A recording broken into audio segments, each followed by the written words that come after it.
Hi, I'm here. I'm Greg Burton. I'm the head of UBsports.com, and I'm here with Jonathon Power, who is an ex-world #1 squash player. And he was, in 1999, he was first world champion, and then again in 2005, yeah, and on 2006.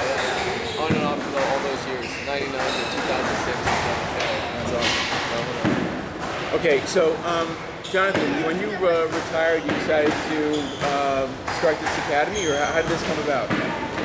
Yeah, basically when I retired, I had to think, I was pacing up and down my apartment, figuring out what I had to do. And I wanted to give back to the sport that gave me a lot, so I wanted to create all the things in squash that maybe I needed to succeed when I was growing up, and make it easier for the kids behind me to achieve their goals. So the idea was to create like a field of dreams type of thing, and yeah, so far it's worked out. Teams have good energy. Well, that's great. You started this in 2006, or? Yeah, 2007 was the planning. Yeah, so basically just kept chipping away at it, asking different questions, opening different doors, trying to figure it all out, right? It's tough. It was a lot easier in my head as an idea than it is to actually do something of this grandeur. So I pieced it together brick by brick, and had some good help and some great people along the way to help me put it together. And yeah, here we are. That's great. And your brother Ian was with you on this from the beginning, or did he come in afterwards and start helping you out? Well, Ian's been with me on a lot of things. Yeah, I mean, he's always, we've always played our squash together, done things together. But certainly this was my venture, and Ian. The thing about this place is everybody fits in where they fit in, right? Like everybody's a part of it. Everybody helped build it. Everybody sort of takes ownership of this place, and there's no real hierarchy to the whole place. It's just everybody gets in here with their goals and whatever they want to get out of it, and they leave with that. So if you want to come here and coach, you want to come here and play, you want to beat your buddy on a Thursday night, you want to be world champion, we can help you achieve all those goals, right? So great. That's kind of the idea. Now, is that how does the Power Squash Academy fit within the National Squash Academy of Canada? Well, the Power Squash Academy is something that my dad started 25 years ago. So this is the 25th anniversary of the camps. Wow. And when he retired as the coach at Dartmouth, he sort of wanted to take a break, and Ian and I have been running the camp for a lot of years and decided to keep it going. But that's a separate business to the National Squash Academy, which is the physical structure of this place, and our partners Jamie Nicholas and Gary Waite and myself run that. And the Power Squash Academy is something that operates inside of here, like the Squash Canada also operates inside of here. Toronto Urban Squash, which is the urban program, operates inside of here. So we have a lot of different entities operating under the umbrella of the National Squash Academy. That's great. Yeah. Was there a National Squash Academy? What happened before they had the National Squash Academy for Canada? Did you have a central location, or? No, there was a huge void, right? Canada's so big, and there was no centralization, and there was nobody really driving the ship, and so that was the whole idea, is creating a place where kids or anybody, when they want to get to that next level and want to know what the next level is all about, they had a place to go and really bring everybody together. So it took a while to convince everybody. Now it's taking shape. Great. Good. Now about the Urban Squash Academy, that is something I didn't know about. How's that working? Well, that's a great program started by Greg Zapp down in Squash Masters. That was the original program. This is the first Canadian chapter of that. That was a big part of the center, is integrating those kids. Like this area, sort of there's a good school that sort of needs a lot of help, and we bring those kids in here and help educate them and teach them squash 3 days a week. And that's part of that Nucia type of model, and it's going really well. It's been up and going for 8 months now, and doing great. We're adding another school next year already, so this place is built for that, more kids, and the integration of that, the integration of the high performance mixed with the inner city kids to give them different goals, different ideas, mixed with the kids from the private clubs, and everything is like a big melting pot in here. yeah, a lot of people learning from other people. That's fantastic. When we started so long ago, it was pretty much an elite sport. Only the Ivy League and prep schools really played it. And then it became much more broad. Now we have the urban programs and that kind of stuff. You're seeing that as a big bonus for, number one, our areas and also for squash in general. Yeah, I mean, squash should be, the whole idea of this place is accessibility, right? And just kind of breaking down those barriers and having anybody that wanted to be a part of the sport be able to be a part of the sport. Like, so it doesn't matter if they're from low income families or high income families or middle income families. It's the integration of everybody. Kids just come here and play squash, and they're kids, and they're gonna learn from each other and fight it out on the squash court every day. And Jamie and I break up a few fights here and there. We nothing we can't handle. That's excellent. It's all good. That's great. Now, back to the Power Squash Academy. When you took it over from your dad, did you have a vision like this is what I wanted to specialize on? Like, I have 2 kids in the program right now, and it's like half training and half conditioning. And is that a change from what your dad was doing, or? A little bit. I mean, that changed over the years, but no, my dad had a big emphasis on conditioning. He was always, very big on being fit for getting fit for squash and not using squash to get fit. So Right. It's like instilled that in us. But I mean, we created the camps to be highly competitive. That's the biggest thing, is learning how to win and lose, right? So it's about, when you get here, you play a lot of matches, there's a lot of kids, you go up and down the totem pole, and you have to learn to live and die by your wins and losses, right? And just move on and get ready for the next match. So constantly that we kind of feed that sort of environment here, and there's a few tears here and there, but the kids bounce back and have a good performance, and it's all forgotten, right? So learning how to compete is the biggest thing that kids I don't find get enough of. They're too busy taking lessons and trying to perfect a swing, when really it's about winning and losing, right? And you learn from your failures and your victories, and you kind of navigate from there. So we do lots of good coaching in the morning, lots of good fitness, and then lots of intense competition in the afternoon, right? So that's sort of our model. The kids all go home better. That's the key, right? That's why I've generally done longer camps, because I want, once they start to get it, I want to keep them there and make sure they cement that kind of knowledge that they're acquiring, and really feel like they go home with a better grasp of the sport. Well, this week's camp is a hyper version of that, because you actually have a junior tournament going on at the end of the week. Exactly. So, and then you have the pros starting tomorrow as well, and so that adds even larger. It's a lot of excitement. Like in this place, they're going to do the camp throughout the week. In the evenings, they get to watch the pros play, and really they can add that to the game. And then at the end of the week, they get to measure themselves against all the other kids in North America. I think there's a couple hundred kids in the tournament, and it's going to be an intense atmosphere full of competitive kids. So it's a cool week for sure. It's great. Now, about yourself. You started when you were 7 years old? About 7 or 8, yeah, around there. And it was just, obviously you're around that environment with your dad being a coach and everything. Yeah, he started around the same time, actually. It was funny. Really? He was sort of basketball, football guy, national champion in those sports, and really good at, the traditional sports. But then he found squash at around 29 years old and just kind of fell in love with it, right? And then so he was around it all the time, and my dad ran on these.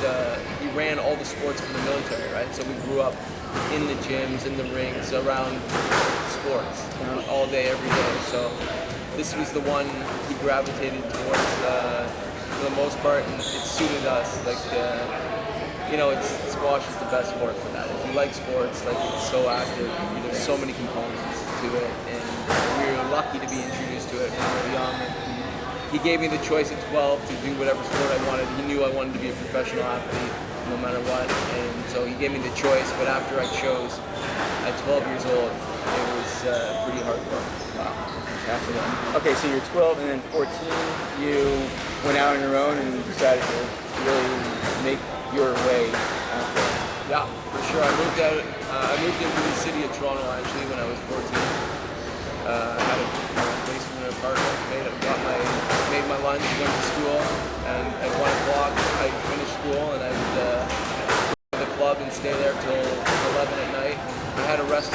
sponsor me. I go over there. It was kind of like a roadhouse type restaurant. I go over and sign for my food at night and get back up the next day and do it all over again. So it was kind of a different grade 9 existence. You're on your own in the big city doing my thing, but I was very focused and determined with what I had to do. So I just narrowed my options down early and went after that. And then at 16 you went pro. Yeah, 15 I played my first few tournaments, but 16 I was full-time on the circuit. Yeah, I moved to France, played a lot of the tournaments all over the world. Played 20 pro tournaments that year. Won my first pro tournament that year. And, yeah, got an early start, for sure. Now you wanted to be number 1 in the world, and you, obviously everyone wants to be. And you started at such a young age. At 16 you went pro. How was it those 9 years getting from being just one of the guys playing on the circuit to getting up to close to being 1 and then becoming number 1? How was that? Well, it all happened kind of all at once. So I got up to sort of about 40 to 50 in the world, and then I lived, I would say, less intensely focused on my goals, and I lived those college years traveling around the world, having more fun and being focused. And then my coach sort of grabbed me and said, we're going to spend some time and get refocused on squash.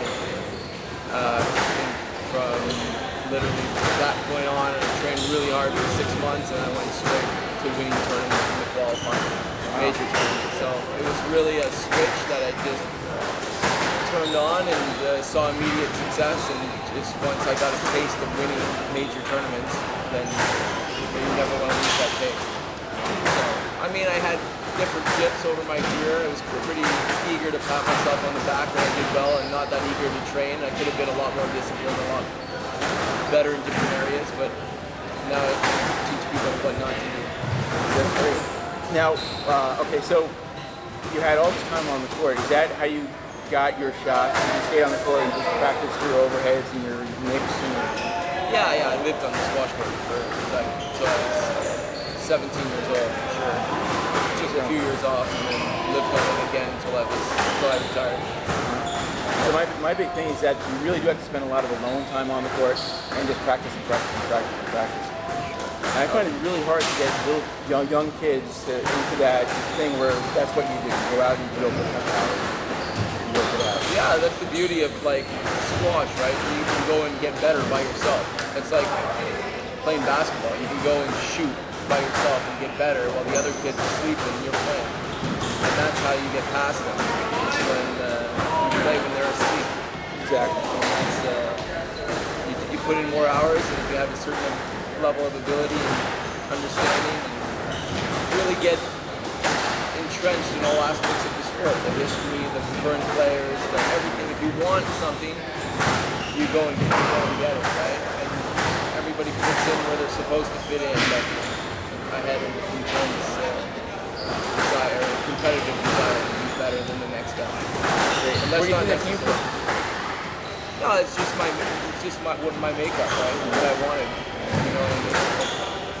That's not better or worse than what my brother wanted or what anybody wanted, right? What I wanted, and I figured out how to get there. And that's it. When you want something bad enough, you just figure out how to get there. Right? You can't just want it on paper. You gotta really want it. If you really do, no problem. A lot of people can do it, but you gotta be prepared to stay the course. It's a long road. There's a lot of hardship in the middle there. It's not a lot of joy. It's brutal. What about, now that brings up another big point that I find a lot of juniors have. I certainly have when I was a junior, and it's the anger issue. How do you deal with the anger? Like, you get mad at yourself, you start throwing rackets and yell at the refs and all that kind of stuff? Never really had to deal with that so much. Never got angry. Just kind of, So don't believe that. No, the one good, I was very demonstrative on court, and I just lived, every point like it was my last. But my ability to refocus and put it behind me and go on to the next point, the next match, the next thing, was where I excelled. That's kind of what I do here with the camps. Is like you lose the match, the next game's starting already. You're playing. You had a bad day yesterday. The next day you're back playing different kids, trying to. So learning to put it away from one point to the next, one game to the next, one match to the next is a skill that's developed through losing. Yeah, that's really and true. Really, you just got to put yourself in the environment, and you learn to deal with it better and better. Some people wear it out in the open like me, and some people bury it inside. But everybody feels the pain of losing. Yeah. It doesn't matter how you manage that is up to the individual, right? But just because the guy doesn't show it doesn't mean it's not killing him. Of course. Right? So there's no right way or wrong way. It's just a matter of how you. Personality. You got to do everything naturally, and there's no one way to do anything. There's no one way to coach. No one way to play. No one way to do anything in life. You got to work within every player. Right? Every player has a different thing that you got to help bring out if you're a coach, and so I would never coach two players the same way. There's certain fundamentals, but you got to look within the player and their strengths and build a game around their strengths as opposed to always trying to fix their weaknesses. Right? So learning to grab a player and say, this is what you do well. First, develop a winning game. Once you have a winning game, then we can start rounding the edges and work on some of the things that you can get better at. Right? So that's a big philosophy around here, is just develop a game based on what they do well. Whether they're fast and fit, tough mentally, whether they have all shots, you got to try to sort of see who you're dealing with. Now, if they're going for too many shots, you try to squeeze that out, or try to get the better of those shots. Well, you try to show them how to get to the positions where they like hitting the shots from. Right. So yeah, you want to hit shots, you want to look cool, you want to do the fakes. How do I get to that position to be able to do that? Well, this is how you get to that position. Then you get it there, then it's a high percentage fake. It's a high percentage shot. You can do it. You can still look cool in front of your buddies, but you got to get yourself to that point where you can do it. If you do it at the wrong time, they'll make you look foolish, right? By doing it at the wrong time, the guy will start taking the point from you. So, you know, there's all kinds of things that they can learn when they're ready to learn. Right. Of course. Now, when you started, was Canada hardball or softball or sort of in between? I started with hardball. Yeah. So I started with hardball, and then at 14 and under, I think they told me that there was no more hardball. Right. So I started focusing on softball. I was playing softball as well. I was doing both. Yeah. Canada was a split season. Yeah, we did summer leagues. Yeah, exactly. Softball. So we had it was November to March was hardball. Right. We had it in the fall and then the spring and the summer, right? The softball. It was all squash. Racket and ball. I learned a lot from the hardball. I still play hardball. Do you really? On the white court. They should have done that. They should have just kept it squash, changed the courts, not the ball, and had different balls for different tournaments, right? Yeah. And I still miss the hardball. I think it's a great game. It's far more technical and there's a lot of good things, but you know, you got to go with what the world's doing. Right? You want to have, but at the same time, you could have had both. All you had to do is unify the court and call it squash. Just like Wimbledon and the French Open, they're two totally different sports, but they're both tennis, right? And different guys are going to win. That's fun. What about doubles? That's hardball. Doubles is, well, there's doubles softball too internationally, but doubles that we know in North America is doubles hardball. Great game to keep people in the sport of squash, right? As they're getting older and doing the dynamic movement around the single square stuff. Doubles is a perfect way to kind of keep playing and keep involved in the sport. So we've got 2 doubles courts coming in on the first ever 4-wall glass doubles court, so we're excited about that too. That's great. How's it working with Gary? He's great. He's the king. Yeah, he's great. Yeah, he's great at all kinds of things, to be honest. But certainly he's got a big passion for doubles, squash, and squash in general, but doubles, squash in particular. He's pushing that throughout the world, and yeah, he'll get there. You will, definitely. Okay, now about your current thought of dieting and training, and what would be your regimen if you say 15 years saying you want to be #1 in the world? Would you do things a specific way right now, or is it still Sure, it changes year to year. I mean, it keeps getting better. You gotta understand sports science gets better every year, nutritional science gets better every year.